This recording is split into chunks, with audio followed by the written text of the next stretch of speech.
Proverbe 27. Ne te vante pas du lendemain, car tu ne sais pas ce qu'un jour peut enfanter. Qu'un autre te loue, et non ta bouche, un étranger, et non tes lèvres. La pierre est pesante et le sable est lourd, mais l'humeur de l'insensé pèse plus que l'un et l'autre. La fureur est cruelle et la colère impétueuse, mais qui résistera devant la jalousie? Mieux vaut une réprimande ouverte qu'une amitié cachée. Les blessures d'un ami prouvent sa fidélité, mais les baisers d'un ennemi sont trompeurs.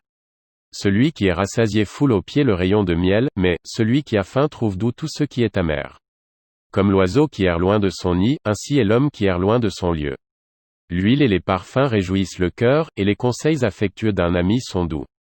N'abandonne pas ton ami et l'ami de ton père, et n'entre pas dans la maison de ton frère au jour de ta détresse, mieux vaut un voisin proche qu'un frère éloigné.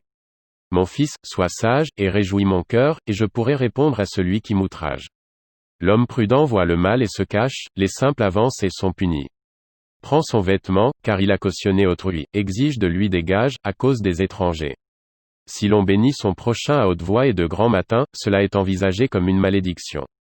Une gouttière continue dans un jour de pluie et une femme querelleuse sont choses semblables. Celui qui la retient le vent, et sa main saisit de l'huile.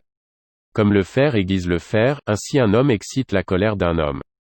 Celui qui soigne un figuier en mangera le fruit, et celui qui garde son maître sera honoré. Comme dans l'eau le visage répond au visage, ainsi le cœur de l'homme répond au cœur de l'homme. Le séjour des morts et l'abîme sont insatiables, de même les yeux de l'homme sont insatiables.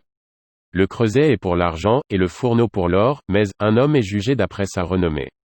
Quand tu pilerais l'insensé dans un mortier, au milieu des grains avec le pilon, sa folie ne se séparerait pas de lui. Connais bien chacune de tes brebis, donne tes soins à tes troupeaux, car la richesse ne dure pas toujours, ni une couronne éternellement. Le foin s'enlève, la verdure paraît, et les herbes des montagnes sont recueillies.